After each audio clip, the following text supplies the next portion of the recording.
Ya hemos llegado a la última actividad de este curso y esperamos que os haya gustado todo lo que hemos ido realizando con mucha ilusión y con mucho cariño.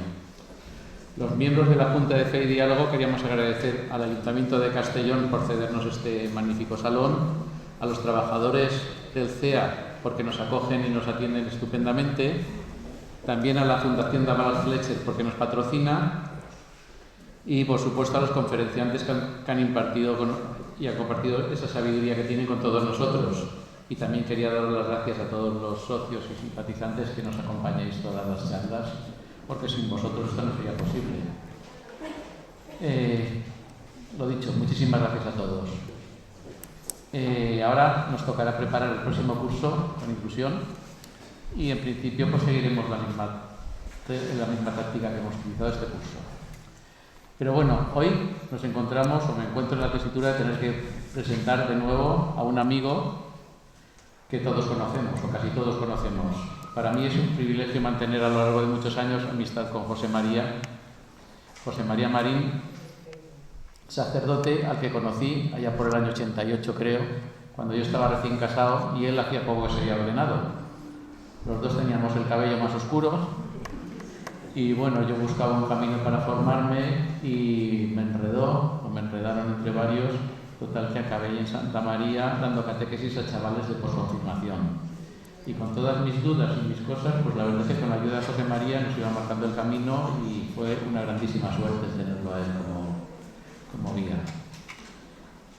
Yo no sabía muy bien qué decir, porque ya lo hemos presentado muchas veces, y me ha ocurrido, lo que hice otra vez, es preguntar a la inteligencia artificial a ver qué sabe de José María. Total, que se me ocurrió preguntar a ChatGPT, y ChatGPT me hizo una especie de currículum aburridísimo. Pero hay otra que me gusta más, que se llama Aria, y la verdad es que me gustó lo que dijo, y os lo voy a leer tal cual. Lo que dice, lo que sale aquí es lo que ya no es ninguna palabra mía, yo luego he leído la conclusión, pero decía Aria: José María Marín Sevilla, una vida dedicada al servicio. José María Marín nació el 28 de diciembre del 55 en la Val d'Uixó, España. Es una figura destacada en el ámbito religioso y social. Su historia de vida refleja una profunda vocación al servicio de Dios y de su comunidad. Formación y orientación. Proveniente de una familia de inmigrantes obreros andaluces, Marín Sevilla sintió el llamado sacerdotal desde joven. Tras una sólida formación fue ordenado sacerdote el 24 de junio de 1964 en la parroquia del Santo Ángel de la Val d'Uixó. Su formación académica incluye un licenciado en Pedagogía de la Fe y un doctorado, aunque la información específica sobre el tema de su doctorado no está disponible en las fuentes consultadas. Eso lo dice la inteligencia artificial. Ministerio sacerdotal. El Ministerio de Marín Sevilla se caracteriza por su compromiso social y pastoral, si bien los detalles específicos de sus asignaciones a lo largo de los años requieren una investigación más profunda. Las fuentes disponibles indican una larga y activa participación en diferentes comunidades y organizaciones. Su nombre se asocia frecuentemente con la Frate, un movimiento al que se unió durante su etapa como seminarista y con el que ha mantenido una estrecha vinculación a lo largo de su vida. Compromiso social. Más allá de su labor pastoral, Marín Sevilla ha demostrado un firme compromiso con la justicia social. Su nombre aparece en artículos relacionados con la defensa de los derechos humanos y la promoción de la paz. Se le ha visto involucrado en eventos públicos relacionados con temas sociales como la conmemoración del Corpus Christi, donde ha destacado la importancia de escuchar las voces de los más vulnerables. En resumen, la vida de José María Marín Sevilla es un ejemplo de dedicación al servicio religioso y social. Su trayectoria marcada por una profunda fe y un compromiso activo con la justicia y la paz lo convierte en una figura destacada en su comunidad y más allá. Aunque se necesita más investigación para detallar completamente su biografía, la información disponible presenta una imagen de un sacerdote comprometido, intelectualmente activo y profundamente dedicado a su vocación. La verdad es que me pareció bonito y por eso lo he leído todo.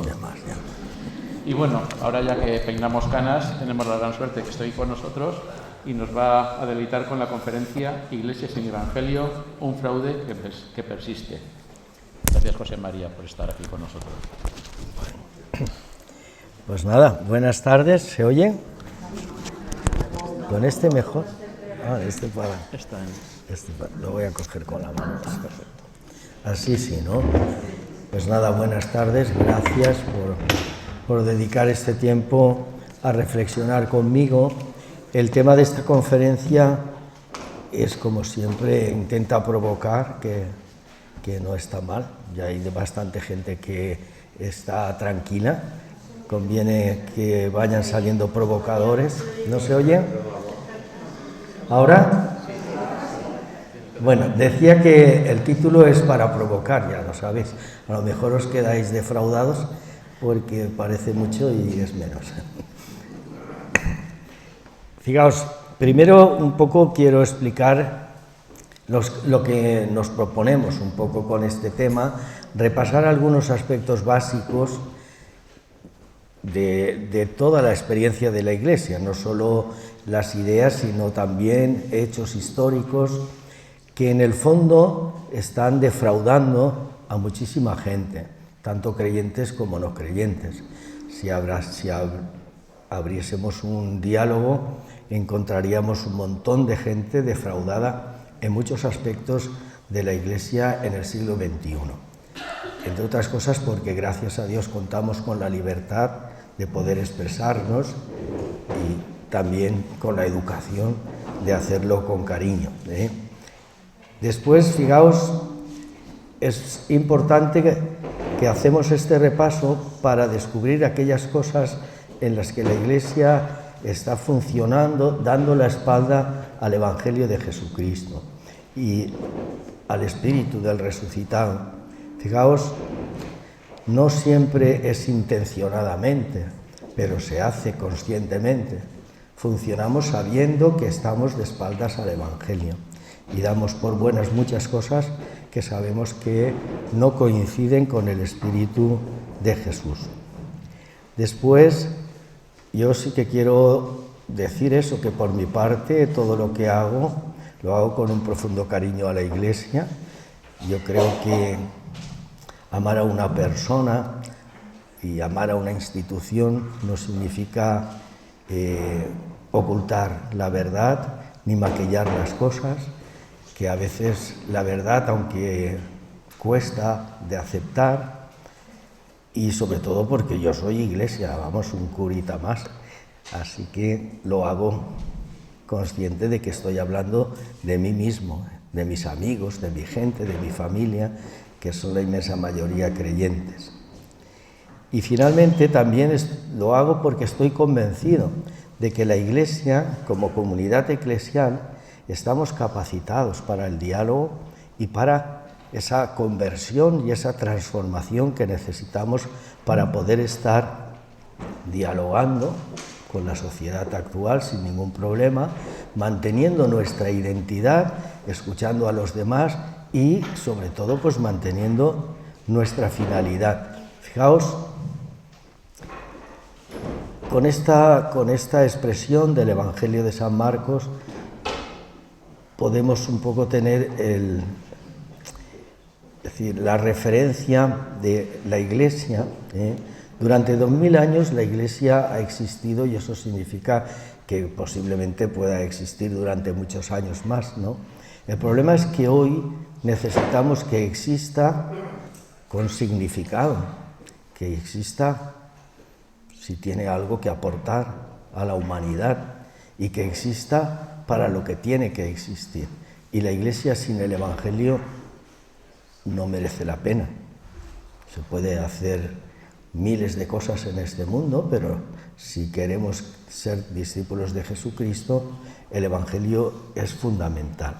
He recogido esta frase de León XIV, que no dice nada nuevo, pero como acaba de iniciarse, esta frase la dijo en el balcón, nada más salir, dijo: tenemos que ser discípulos de Cristo, y esa es un poco lo que utilizamos como marco para ver si lo somos o no lo somos, si queremos serlo o no queremos serlo, y qué cosas nos pueden ayudar a manifestar esa voluntad profunda de querer tener a Jesucristo como maestro, como guía, como Señor, como amor, como el amor de nuestra vida. Vamos a hacer un repaso rápido sobre los evangelios, la historia y la finalidad, porque, fijaos, esa misma imagen que he puesto,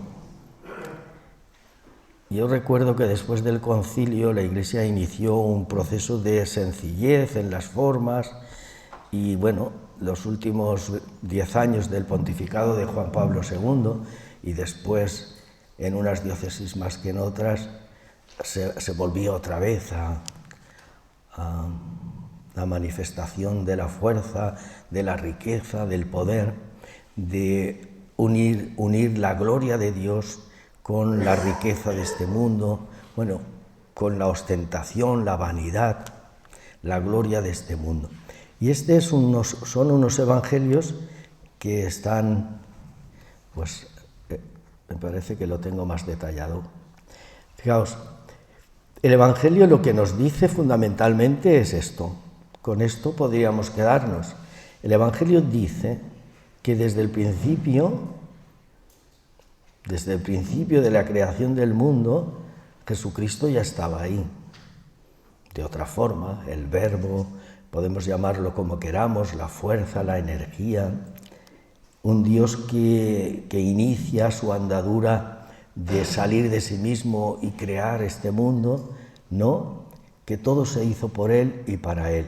Entonces, cuando Jesucristo acampa en esta tierra, pues fijaos, ahí hay un cambio muy grande, es decir, ya no existe un Dios en el cielo y un Dios en la tierra. Hay un solo Dios y está aquí. Y hay un solo Dios que pueden encontrar todos los hombres y todas las mujeres, porque Dios no es una religión, ni la religión católica es la única, y porque la fuerza del Espíritu que creó este mundo está en el corazón de todos los hombres y mujeres de la tierra. Otra cosa es que lo quieran buscar, que tengan la oportunidad de encontrarlo.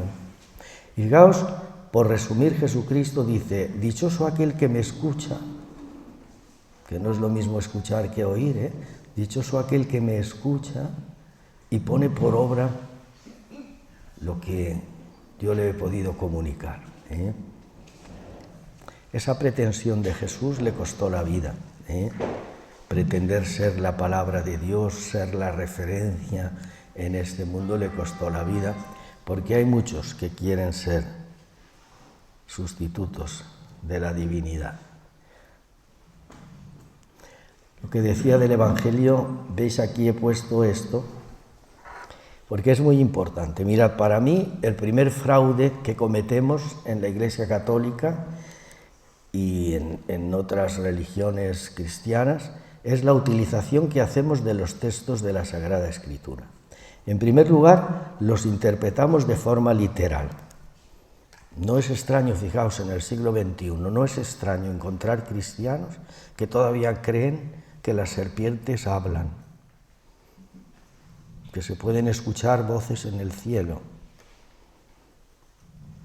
que cualquiera que va en silla de ruedas mañana se puede levantar, porque yo le he rezado al Señor y Él ha dicho, pues vale, ponte en pie. Eso es leer literalmente el Evangelio.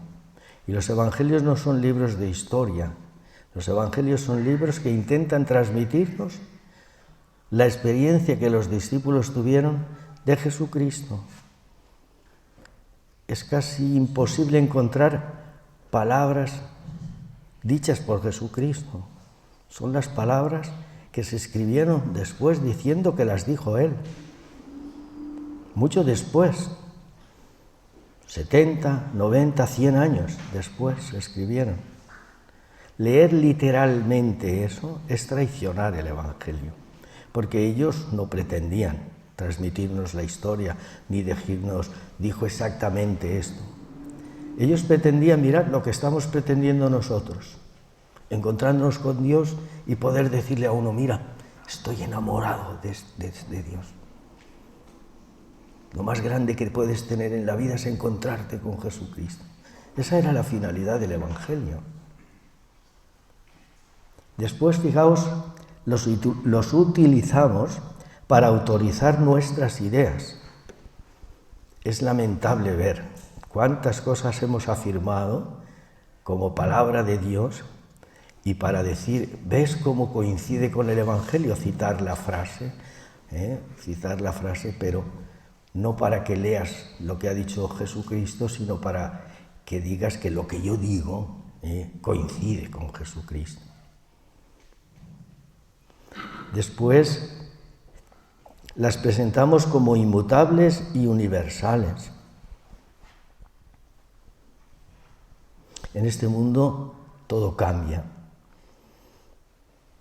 Si tuviera que haber algo inmutable, decidido por un Dios fuera de la tierra, ¿no creéis que hubiese podido dejar a Jesucristo aquí estos 2000 años? Mal cambio, ¿no? Sustituir a Jesucristo por gente que repite sus palabras. Para eso que se hubiera quedado él aquí y las hubiera dicho. No hay nada que no se mueva, nada que no cambie, que no se transforme, nada que no esté llamado a crecer, a evolucionar para llegar a la plenitud. Y cuando nosotros presentamos una doctrina de la Iglesia, una afirmación, unos ritos, unas ceremonias, y las presentamos como divinas, estamos traicionando a Jesucristo, defraudando a la gente que busca a Jesucristo. Os pondré un ejemplo. ¿Cuánto tiempo hemos estado creyendo que la presencia real de Jesucristo en este mundo era un trocito de pan? Ignorando que Jesucristo dijo que estaba en las personas.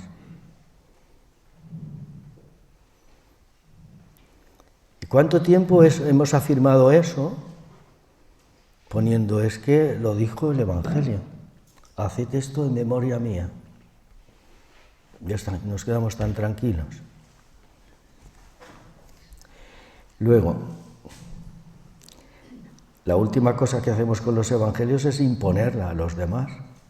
En cuanto alguien se atreve a decir algo que no está escrito en el evangelio literal, ya es un hereje, un rebelde, un desobediencia, un heterodoxo. Bueno, pues por ahí veo yo un fraude interesante. No me voy a entretener, pero fijaos, los evangelios en su conjunto lo que buscan es presentarnos la persona de Jesús. Cuando dice cuerpo, está diciendo persona. Hace 2000 años el concepto persona no existía. La persona era lo que veían, lo que podían tocar, lo que podían abrazar. Nosotros hoy sabemos que el cuerpo no somos lo que somos. Y cuando dice sangre, dice la vida de esa persona. Y por lo tanto, en los evangelios intentan transmitirnos quién era Jesucristo, cómo fue su vida y sobre todo cuál fue el proyecto de su vida. ¿Qué tenía él como persona, como hombre? ¿Qué proyecto tenía? Intentan decirnos, ese proyecto puede ser tuyo, lo puedes elegir para tu vida, puedes hacer de tu vida un proyecto semejante al de Jesús. Y poco más, no intentan decirnos mucho más, pero eso es muy profundo. El proyecto de Jesús era sencillo, era un proyecto de amor, un hombre enamorado de Dios, un Dios que descubría en cada persona, en sí mismo y en los demás. Un Dios que amaba, un Dios que no... Fijaos, cuando decimos Dios es amor, no queremos decir que Dios ama. Eso es lo que hacemos nosotros. Cuando decimos Dios es amor, decimos que no puede dejar de amar. Si dejase de amar, no sería Dios. Y cuando decimos que es amor, quiere decir que ama todo, y a todos y a todas. Eso es lo que hay detrás de esos 4 evangelios. Bueno, pues vamos a seguir. Otra segunda dimensión de estos fraudes que la Iglesia mantiene, en gran parte conscientemente. Fijaos, Benedicto XVI llegó a decir lo siguiente: ¿cómo pudieron los cristianos de la Edad Media mantener esta institución sabiendo que era lo más contrario al Evangelio de Jesucristo?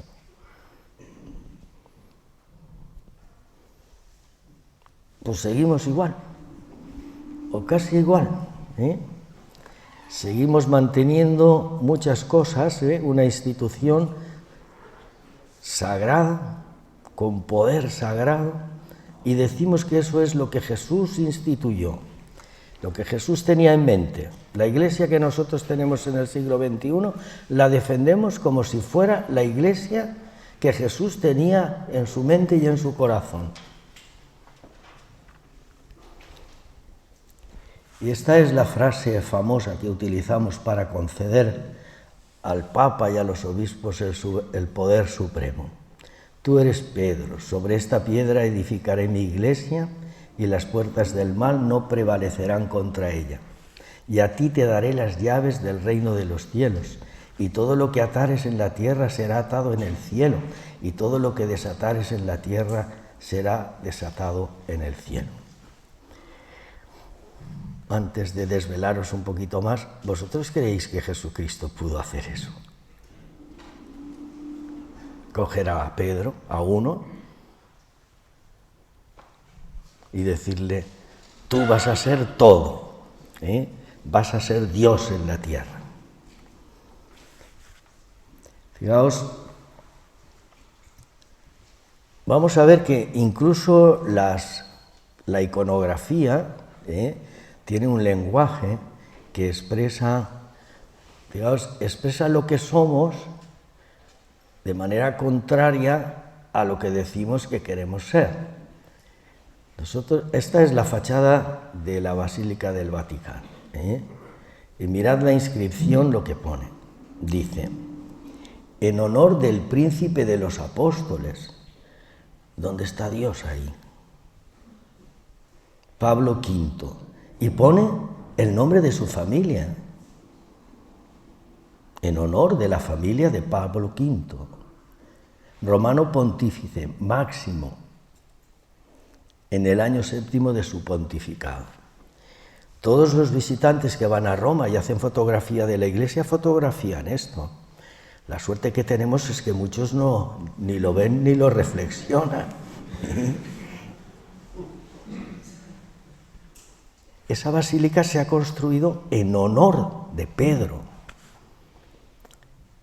Y luego fijaos, en los laterales de la basílica tenemos a Pedro con las llaves y dos relojes. Hay dos relojes, uno con la hora normal y otro con la hora italiana que no tiene aguja, solo tiene una aguja.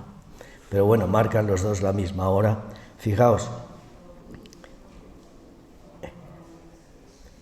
cuando llegamos a Roma, ahora fijaos, León XIV ha decidido volver al Palacio Apostólico, abandonar Santa Marta donde estaba e ir al Palacio Apostólico. Lo tiene difícil, para predicar el Evangelio desde ahí. Tendrá que hacer malabarismos. Pero bueno, es lo que hay, porque fijaos encima de los relojes que hay. ¿Lo veis ahí? Las llaves de Pedro para atar y desatar en la tierra todo, y la tiara papal, que representa a los tres poderes. Y si yo os digo que en el Evangelio ni Pedro era la roca, vosotros podéis imaginar que Jesucristo, que ni siquiera se atrevió a decir de sí mismo, yo soy la roca, dijo a Pedro, tú eres la roca. Fijaos, este texto está precedido por un episodio en el que Pedro, a una pregunta de Jesús, dice Jesús, ¿vosotros quién decís que soy yo? Y Pedro dice, tú eres el Señor, el Mesías, el ungido de Dios, el Salvador. La roca sobre la que Jesús iba a fundar su iglesia es la confesión de Pedro, no Pedro. Es esa fe, creer que Jesús es Dios. Esa es la roca en la que se fundamenta la fe cristiana, no Pedro. Las llaves, fijaos, lo de las llaves es que es increíble. Mirad, las llaves no aparecen prácticamente, están en el Antiguo Testamento en un episodio donde aparece que el rey entrega las llaves al mayordomo. ¿Vosotros creéis que el mayordomo con las llaves tiene más poder que el Señor? ¿Sí o no? Entrega de las llaves quiere decir, le estaba diciendo a Pedro, tú serás como el mayordomo, el que organice el servicio de esta comunidad, de esta casa, pero no el señor de la casa, el dueño de la casa, el juez de la casa, el que decida quién entra, quién no entra. Fijaos, no a la casa, al reino de Dios. Yo estoy convencido que ninguno de los que han ejercido ese poder absoluto a lo largo de la historia se han creído que eran eso, pero sí se dedicaban a hacerlo creer a los demás.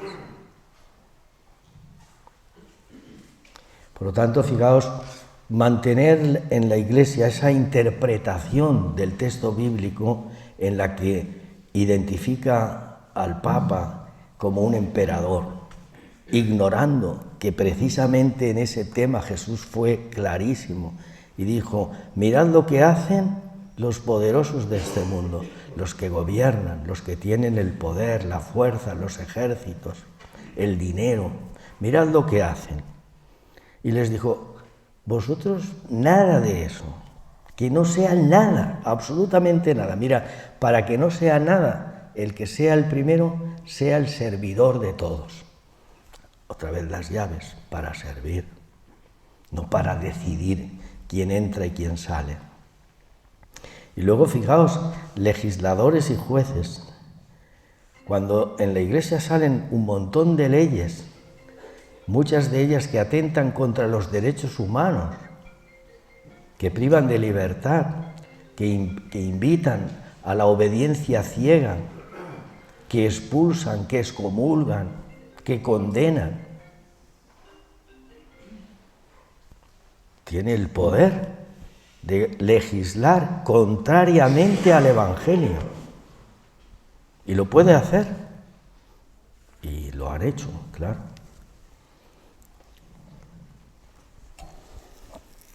Vamos a ver un poquito algunas consideraciones de ese poder a lo largo de la historia. Fijaos, para que veáis que en el Evangelio no hay nada de eso. Desde el siglo III, es decir, siglo I, siglo II, siglo III, nada de eso. Poder sagrado del Papa y de los obispos. Eso la Iglesia lo heredó de los emperadores. En lugar de imitar a Jesucristo, lo heredó imitando a los emperadores. En estos momentos, siglo XXI, la Iglesia sigue siendo en este momento en la historia una monarquía absoluta.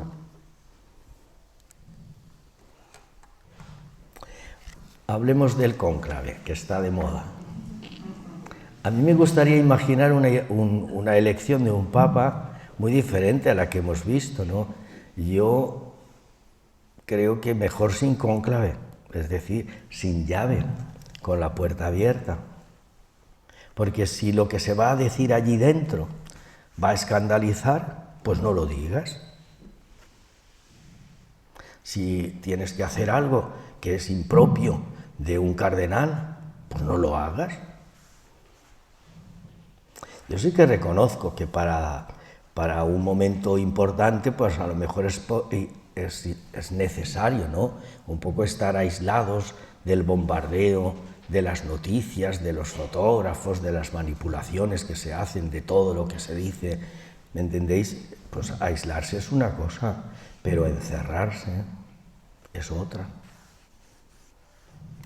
A mí me gustaría un cónclave, por ejemplo, continental, que en cada continente eligieran a su papa. ¿No sería mejor eso?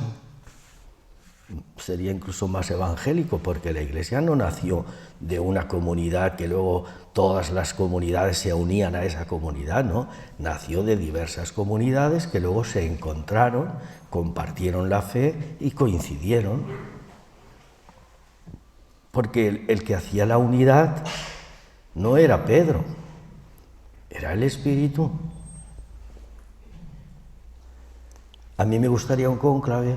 Vosotros de verdad no os chirría, por muy católicos que seáis y por mucho que améis a la Iglesia, no os chirría ver ese desfile de cardenales, todos varones, todos disfrazados, un desfile ahí.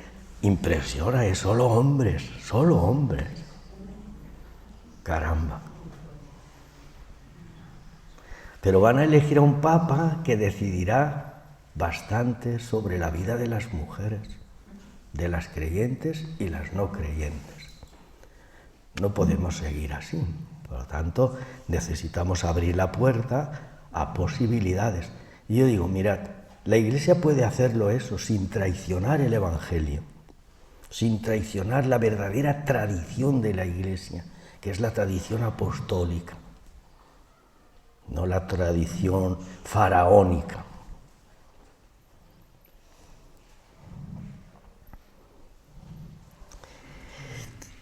Fijaos, el liderazgo de Pedro entre los primeros cristianos parece que fue indudable. Pedro tuvo cierto liderazgo, unas veces para mal, ya sabéis que traicionó a Jesús, le costaba entender a Jesús, y otras veces para bien. Era el líder, era una persona que, bueno, que influía en los demás, ¿no? Pero fijaos que eso no significa que Jesús instituyese el papado, que Pedro fuera el primer papa. Pedro no fue papa de nada, en ningún momento. Ni es el primero ni el último, no fue papa, porque Jesús no tenía en la cabeza eso. Y todavía no había pasado suficientemente tiempo para que surgiese el papado, tal como la Iglesia. Pero claro, es verdad que cuando decimos los obispos, el Papa, los obispos son sucesores de los apóstoles. Eso es cierto, sucesores en la fe, pero no como obispos, ni como Papa. Y además hoy podemos añadir todos los bautizados en la Iglesia Católica, hombres y mujeres, somos sucesores de los discípulos de Jesús. Todos. El Papa Francisco ha empezado a insistir, ¿no?, en que en la Iglesia sinodal todos somos iguales.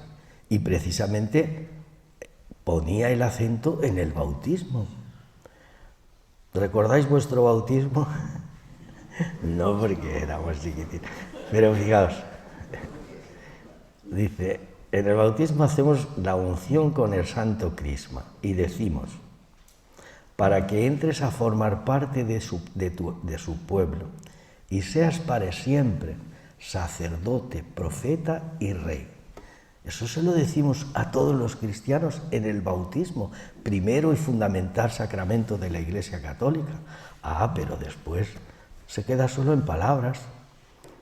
Solo unos son sacerdotes, otros profetas, y reyes solo uno. Yo me lo tomo así, estoy hablando así un poquito en broma, ¿eh? Esto no va en serio. Vosotros luego volver al catecismo y repasáis. A ver. Fijaos, el concepto de iglesia aparece años después, por lo tanto, si no había iglesia, pues no estaba el papado todavía. Al principio, los primeros siglos se llamaban grupos, seguidores, discípulos, comunidades, pero la palabra iglesia surge bastante después. Y sobre todo, fijaos, la palabra iglesia surge después de la muerte de Jesucristo. Y mientras Jesús vivió, esa palabra no se utilizó jamás. ¿No? ¿Cómo pudo hacer a Pedro papa de la iglesia? Si ese concepto ni lo tenía en la cabeza. El papado es, pues, una institución tardía, surgida a finales del siglo II, creada sobre la base de factores circunstanciales, implantada de modo permanente en la época del emperador Constantino, siglo IV. Mirad el proceso.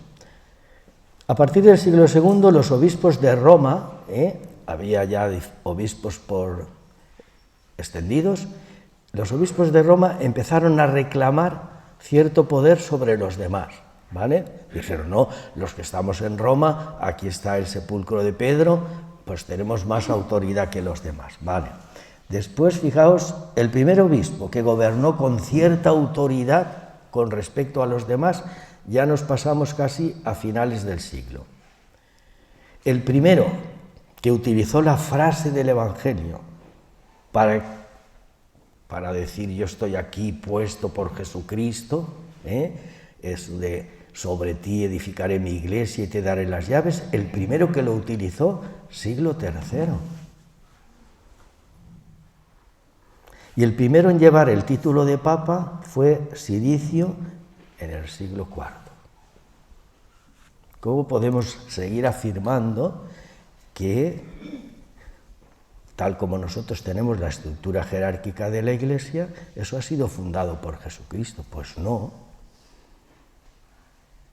Primero, Jesús no pretendía hacer una religión, menos hacer una institución con todo este poder y toda esa jerarquía en la que quedaban excluidos la inmensa mayoría de los discípulos, excluidos de opinar y sobre todo de decidir.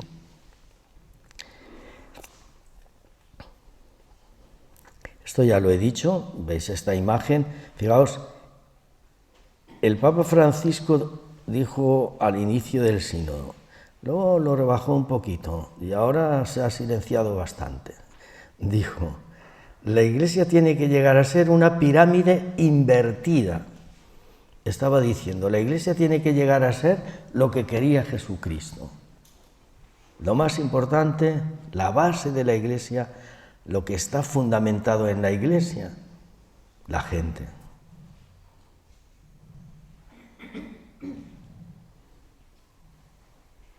Pero no, tenemos siempre esa tendencia que, fijaos que además esta imagen es interesante, porque la piedra de abajo, que sería la gente, sobre todo mujeres, tienen que soportar, van soportando el peso de los demás.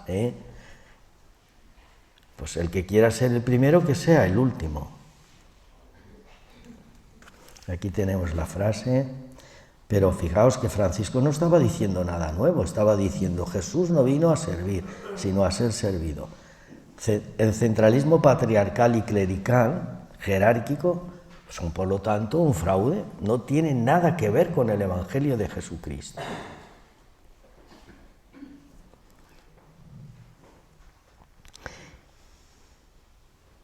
Bueno, pues vamos a continuar. Yo creo que ha llegado la hora de que el papado empiece a funcionar de otra manera y que eso no tiene que asustarnos, no traiciona nada de la fe cristiana. Al revés, acercarnos al Evangelio es lo mejor que podemos ir haciendo. Está ocurriendo, es decir, la imagen de Francisco, ahora este Papa, ¿no?, que parece que va a continuar un poco en la misma línea, están introduciendo ya elementos de transformación, ¿no? Yo creo que hemos avanzado mucho más en estos 12 años de Francisco y imaginamos que los 20 que le pueden quedar a León XIV, más que en siglos de acercamiento al Evangelio, pero eso no es fácil, está costando mucho. Bueno, no me puedo entretener mucho más, ya ha pasado media hora, no nos queda nada, qué desastre, no puede ser. Este es otro fraude, que lo voy a saltar porque quiero llegar al otro, fijaos, gloria a Dios en las alturas y en la tierra guerra sin fin. Lo que he dicho, ¿sabéis en qué consiste el fraude? Hemos cogido a Jesucristo y lo hemos mandado a los cielos. Dios dice, voy a bajar, ha escuchado la voz de mi pueblo, voy a bajar para estar cerca de él, y luego dice, y se hace uno de nosotros, igual en todo a nosotros, y pasó su vida haciendo el bien, entregándose a los demás, le mataron por defender la justicia, por estar con los más pequeños, los vulnerables. I ara nosaltres, després de tot això, dic, pues molt bé, ho has fet molt bé, però ara torna al cel y deixamos a vosotros así, que nosotros seguiremos. Eso es un fraude terrible. Dios no está en los cielos. Pero hay gente que si le quitas eso se muere. Bueno, vamos a seguir porque no puede ser. Esta es una imagen muy bonita, es un exceomo que me ha llamado la atención. Esto es un angelito. Sabéis que el Apocalipsis habla de eso, ¿no? De un trono, dominaciones, ángeles, potestades, trompetas, ejércitos, toda la gloria de Dios. Pues eso es lo que hemos hecho, hacerle caso a ese fragmento del Apocalipsis y mandar a Jesús allá y olvidarnos que estuvo en esta tierra. Es que tengo que pasar porque si no, no llegaré. Nos vamos a detener un poquito más en esta. Este es uno de los fraudes más impresionantes. Yo estoy convencido que el pecado más grande que ha cometido la Iglesia ha sido el trato que ha dado a las mujeres. Si queréis lo repito. Porque es que, claro, hay mucha gente que dice que esto es feminismo, que esto es tergiversar las cosas, que esto es radical, que ahora hemos pasado del machismo, ahora hemos pasado al otro extremo, bueno, todo lo que queráis, pero vamos a analizar esto y veréis que en esto la Iglesia ha sido un poco borreguilla, porque claro, tampoco la Iglesia lo inventó, la exclusión de la mujer no la inventó la Iglesia lo que ha hecho es pues alimentarlo y afianzarlo, pero el invento viene de mucho antes. Mirad, esto es el libro del Génesis, lo que os decía, leído literalmente. La serpiente era el más astuto de todos los animales y dijo a la mujer, y la mujer tomó del fruto y Dios les echó del paraíso. Por culpa de la mujer se perdió el paraíso. Leído literalmente es un desastre, porque ni había paraíso ni las serpientes hablan, como os he dicho antes. Luego llevaron ante los fariseos al que había sido ciego, y le dijo, tú naciste lleno de pecado y quieres darnos lecciones. Es decir, desde el Génesis hasta el Evangelio se ha centralizado la relación del hombre con Dios a través del pecado. Dios creó este mundo, decimos, con sabiduría y amor, y nosotros lo hemos recreado haciéndolo un mundo empecatado, de pecado.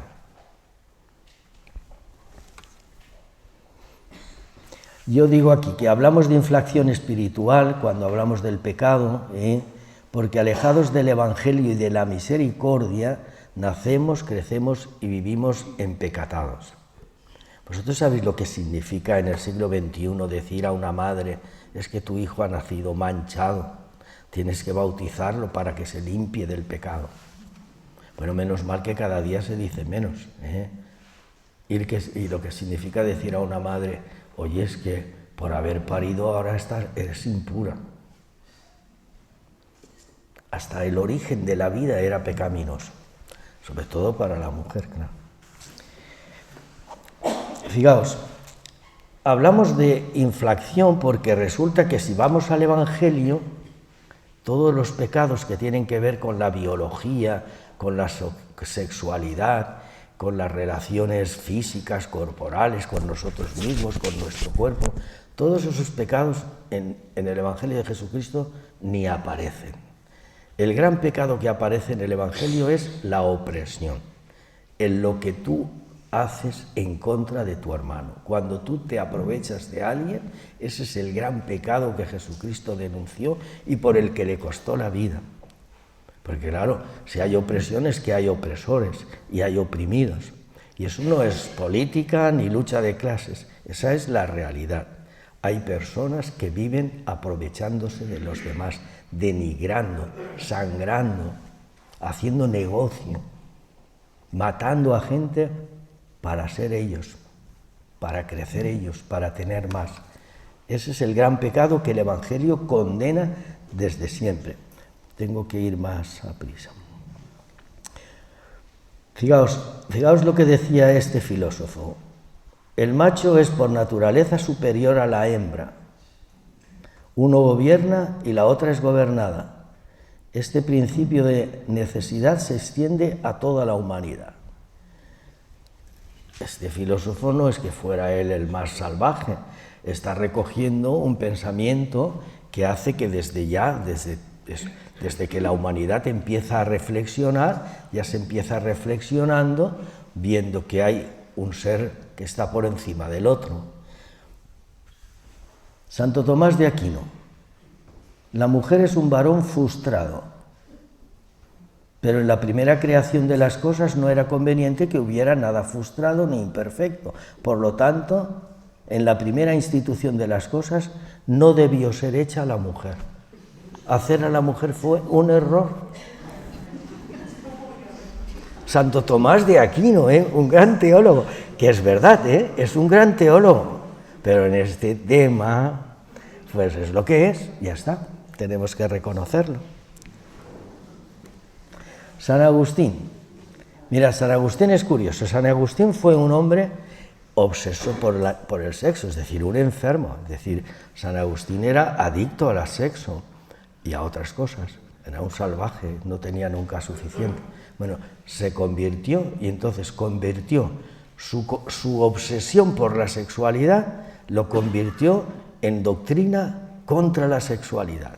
A partir de San Agustín, todo el cuerpo es pecado, todo lo que hacemos con el cuerpo es pecado, sobre todo el sexo, pero también comer, bueno, todo lo que os podáis imaginar. Dice, luego utiliza la etimología, que no existe porque no es real, de fémina, mirad, dice fémina fides, y minus quiere decir mujer de menos fe. Eso es, las féminas ya sabéis lo que sois. Bueno, es mujer sometida al marido, fijaos.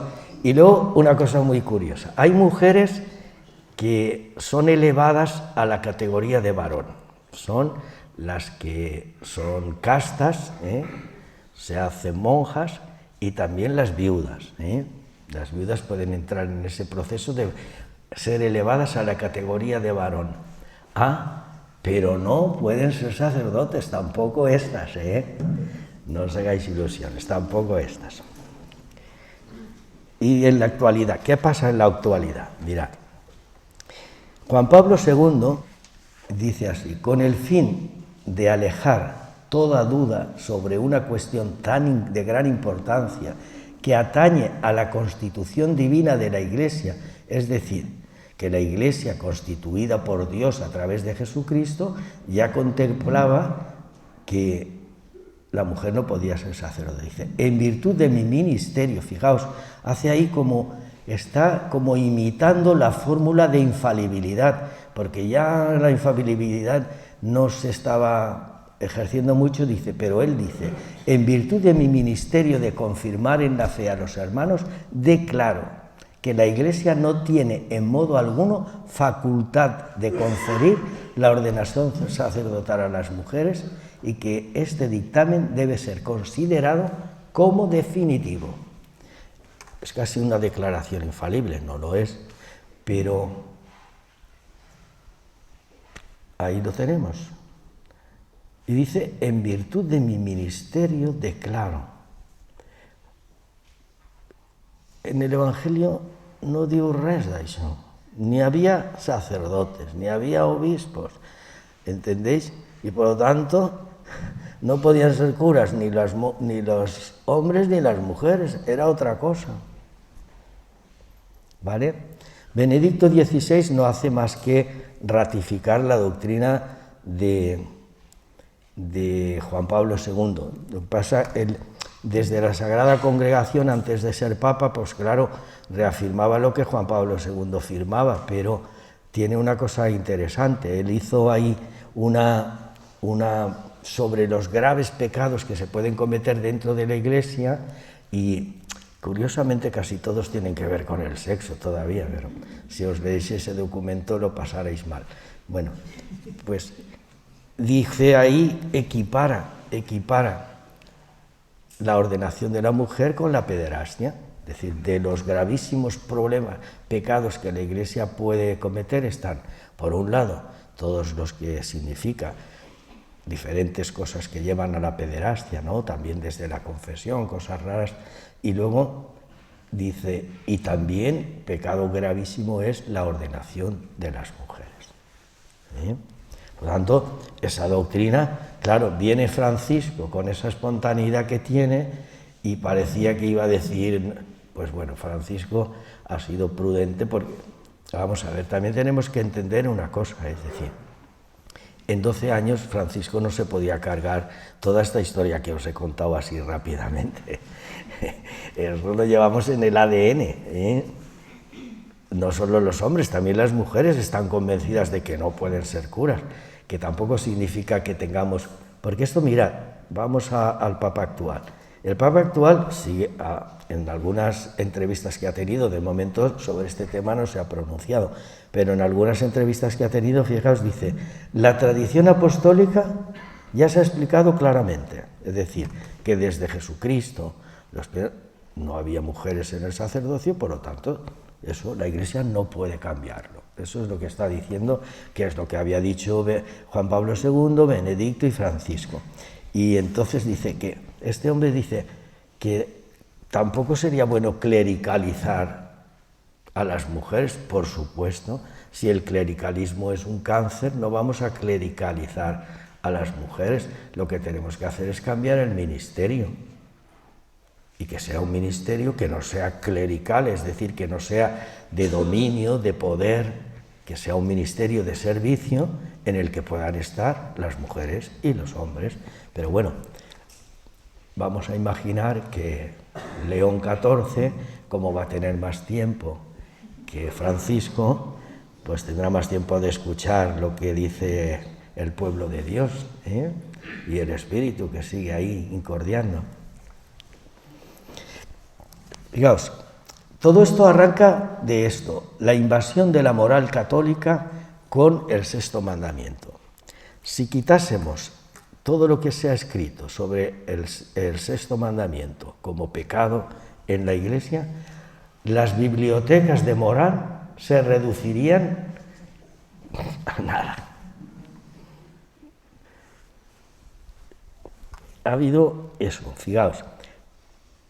La sexualidad es su más grave manifestación del pecado del cuerpo. Luego está, para reprimirla, penitencias, después hace impura a la mujer, incluso en la concepción y dentro del matrimonio, y luego obsesiones, culpabilidad y confesionarios.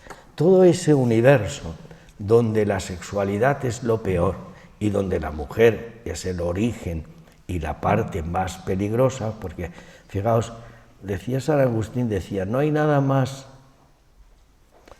lascivo que la caricia de una mujer. Y era una obsesión, pues esa obsesión la trasladó a la Iglesia, la trasladó. Mira, os voy a contar una anécdota, pero no puede ser. No puede ser. Vamos a ver. Vamos a ver porque, fijaos, sí, esto ya de entrada veis, hay un relato en el Evangelio que se titula La mujer adúltera. Cuando ese relato no habla del adulterio, ni pretende tener a la mujer como protagonista, pero ya el título es La mujer adúltera, ¿vale? Y luego, no lo vamos a leer porque lo conocéis perfectamente, cuando la iban a apedrear y tal, y luego termina diciendo, ni yo te condeno, vete y no peques más. Ese y no peques más, me voy a detener unos minutos en eso. Mirad. Primero, en el relato, la víctima es vejada, humillada y amenazada. Es decir, nos encontramos con una mujer que es víctima de la opresión de los hombres. No está diciendo es una mujer adúltera, es una mujer víctima, ha sido llevada a la fuerza allí, ha sido condenada sin juicio y la van a apedrear, ¿vale? Los que hacen eso mienten, porque si repasamos la Sagrada Escritura, el adulterio estaba condenado, pero a los dos, se apedreaba a los dos, al varón y a la mujer.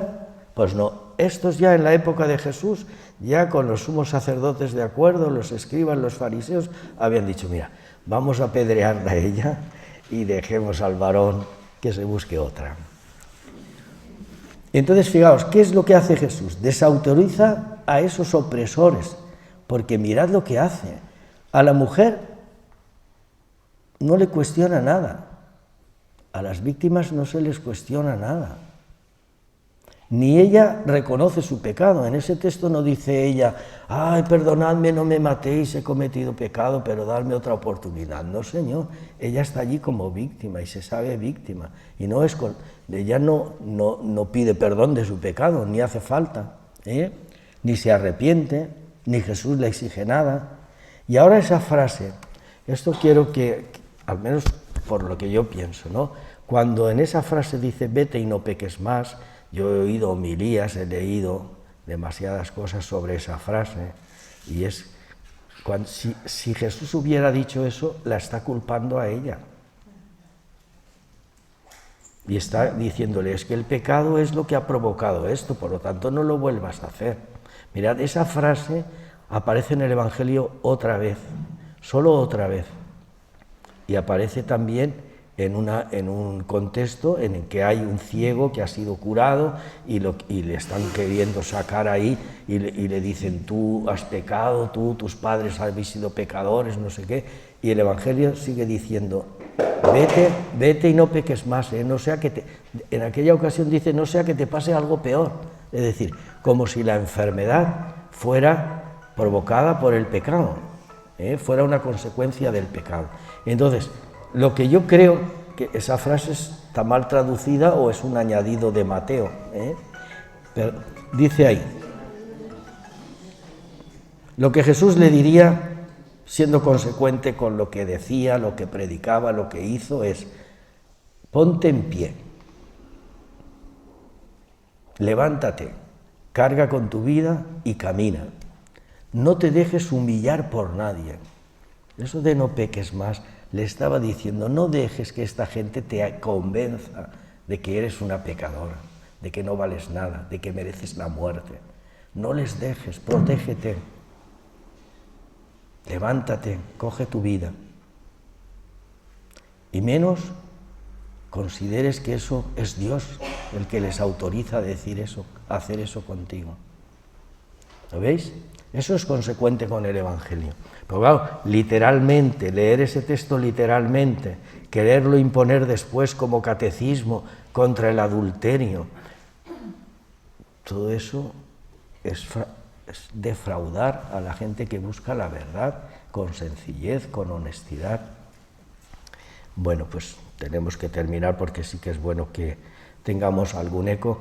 Aquí he puesto como conclusión los desafíos que tenemos con la sinodalidad. En primer lugar, en lugar de considerarnos sabios y entendidos, rebajar, todos somos buscadores, en la vida buscamos todo, sentido para todo. Pues encontrar a Dios necesita eso, caminar, buscar. Luego, fijaos, caminar juntos. Ya no sirve que unos decidan por todos, que los hombres decidan todo. Eso ya no sirve, tenemos que empezar a caminar juntos, sin privilegios para nadie, sin exclusiones. Fijaos cuánto todavía seguimos excluyendo a cantidad de personas, colectivos, maneras de vivir, familias, un montón de cosas. Y luego la sinodalidad nos exige ponernos al servicio de todos, empezando como Jesús, desde abajo, desde más abajo, y después reconciliando, porque vivimos en un mundo con no solo las guerras, sino con una rivalidad terrible, estamos totalmente enfrentados y nerviosos y unos contra otros, y la Iglesia tiene que dar testimonio de reconciliación. Que reconciliación no quiere decir quedar bien con todos, pero sí por lo menos trabajar pacíficamente, sin ofender, ayudando a la gente. Bueno, pues eso es lo que he tenido que ir muy a prisa, es que siempre me pasa igual.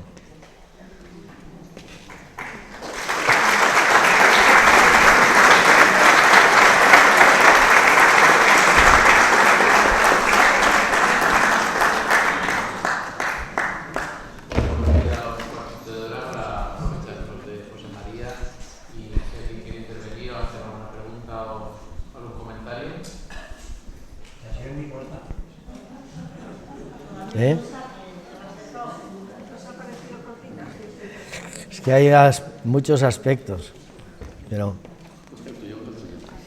sí, no. Por ejemplo, el tema ese, lo que quería deciros de la anécdota, ¿no?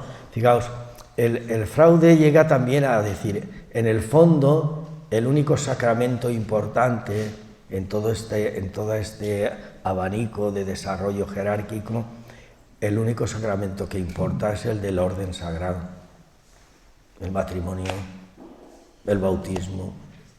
Importa ser cura, ser obispo, ser papa. Importa ser hombre. Fijaos, os pondré la anécdota. La Frater ha participado muy activamente en el sínodo, y conseguimos que el responsable de Frater Nacional fuera al sínodo y ha estado allí con el Papa, como iba en silla de ruedas y el Papa también, pues allí se veían todos los días y tal. Pero fijaos, eso costó mucho, estuvimos a punto de no participar, porque cuando este hombre dijo que estaba casado y tenía que hospedarse en Santa Marta, ¿cómo? Una mujer en Santa Marta. Y cuando dijo además que tenía que estar en su habitación, porque claro, es dependiente y necesita que le levanten, que le ayuden a levantarse, necesita apoyo para... Hombre, en la misma habitación, hombre y mujer, ¿cómo? Pero si están casados. Oh. Bueno, al final se resolvió en Santa Marta, pero separados. ¿Veis? O sea que necesitamos de verdad convencernos de que el Evangelio tiene una fuerza tan enorme, que el Evangelio puede... Fijaos, el Evangelio es milagroso porque hace que yo, por ejemplo, que digo estas cosas, las estudio, las profundizo, las difundo, y me entusiasma la Iglesia.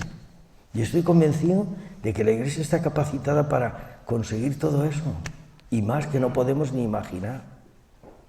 Porque en la Iglesia está la fuerza de Jesucristo, pero también nuestra fuerza, es decir, la fuerza que Jesús ha metido en nosotros para transformarla. Y porque la Iglesia es hermosa. Todo esto es como una cortina de humo. La Iglesia está abajo, haciendo un montón de cosas enormes, bellísimas, con la gente que sufre, acompañando a un montón de gente, sin aplausos, sin fotos, sin mitras y báculos. Y ahora estamos aquí diciendo, oye, el Papa León XIV ha estado en Perú, ha estado con los pobres, ha estado entregando su vida.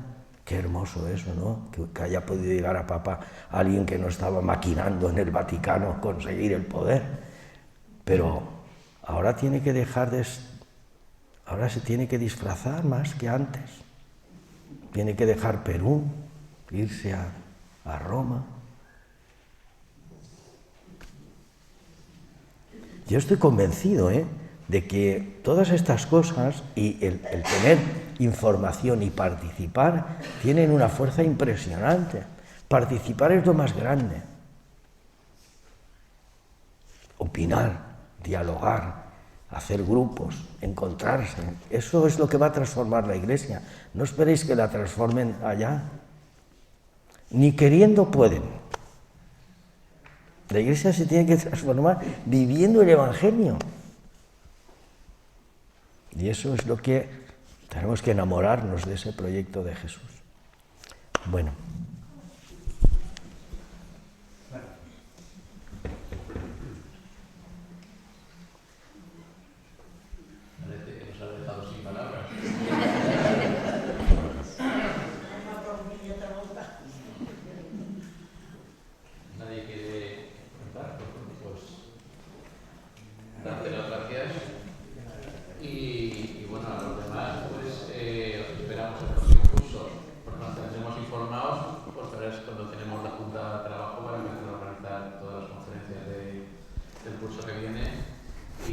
considero